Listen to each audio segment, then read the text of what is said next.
സിംഹമാണ് കാട്ടിലെ രാജാവ് എന്നാണ് നാം ചെറുപ്പം മുതലേ കേട്ടു വളർന്നത്. പക്ഷേ സിംഹത്തിന് ഈ പദവി ചാർത്തി കൊടുത്തവർക്ക് കടുവയെക്കുറിച്ച് അറിവുണ്ടാവില്ല.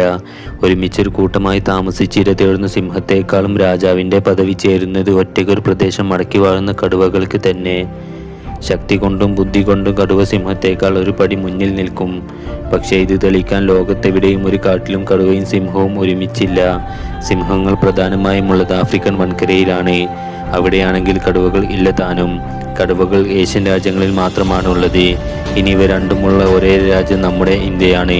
നമ്മുടെ രാജ്യത്ത് പല കാടുകളിലും കടുവകൾ ഉണ്ടെങ്കിലും സിംഹമുള്ളത് ഗുജറാത്തിലെ ഗിർവനത്തിൽ മാത്രമാണ്.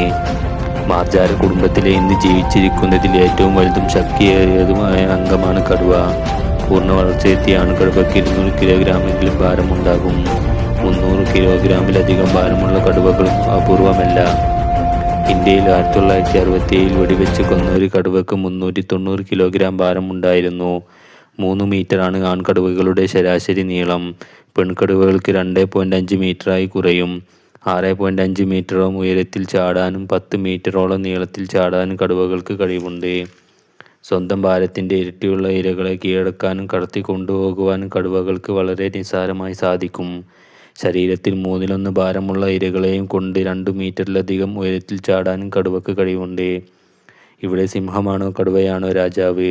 നിങ്ങളുടെ അഭിപ്രായം കമൻറ്റ് ചെയ്യൂ.